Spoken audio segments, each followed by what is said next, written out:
جو ستری سرزمین ہوتی ہے اس کے پیداوار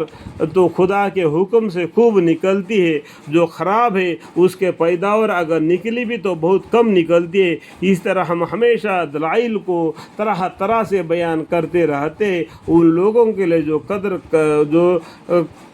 قدر کرتے ہیں، یشکرون۔ یعنی اللہ تعالیٰ قرآن کے ذریعہ ہر مسئلہ، ہر مسائل کو کھول کھول کر کھلم کھلا بتلاتے ہیں۔ کوئی دبی ہوئی بات، کوئی چھپی ہوئی بات ہے ہی نہیں کہ ہم قرآن کو نہیں سمجھ سکتے، اس بات کا بہانہ لگا کے قرآن کو نہیں پڑھتے تو اس کیا علم کو نہیں حاصل کرتے۔ علم حاصل ہوگا تب عمل کرو گے، عمل کرے گا تبھی تو اللہ کی رحمت تم پر آئے گی۔ سمجھ میں آ گیا؟ اور ہم نے نوح علیہ السلام کو ان کے قوم کی طرف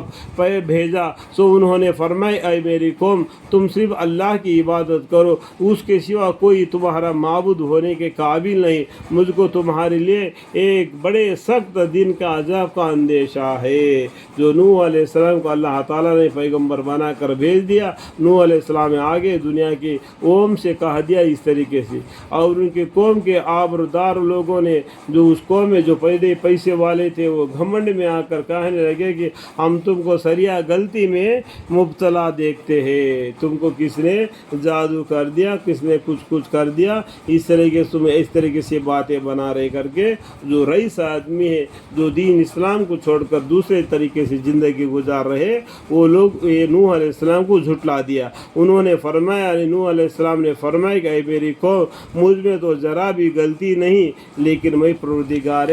عالم کا رسول ہوں، اللہ کے طرف سے ایک پیغمبر بنا کر اللہ تعالیٰ نے مجھے آپ تک بھیجا، تو اللہ کے حکم کو میں تمہیں بتا دوں، پہنچا دوں، تم کو اپنے پروردگار کے پیغام پہنچاؤں، اور تمہارے خیر خواہی کرتا ہوں، تمہارے اچھے ہی سوچتا ہوں، کل قیامت کے دن یہ نہ ہو کہ تم جہنمیوں میں سے ہو جاؤ، اس لیے میں تمہارے لیے حق بات بتا رہا ہوں، حق بات کی طرف آ جاؤ تاکہ جنتیوں میں سے ہو جائے۔ اور میں خدا کے طرف سے ان اموار کے خبر رکھتا ہوں جن کو تم کو خبر نہیں۔ اللہ تعالیٰ نے جو علم پیغمبروں کو دیا ہے وہ غیروں کو نہیں دیا، اس وجہ سے وہ پیغمبریں انسانوں کو سمجھاتے، یہ نا علم کی وجہ سے یہ سمجھتے نہیں مانتے، وہ جھٹلاتے ہیں، تو یہ کیا ہوتا ہے، اللہ کے نظر سے گر جاتے ہیں۔ اللہم اغفر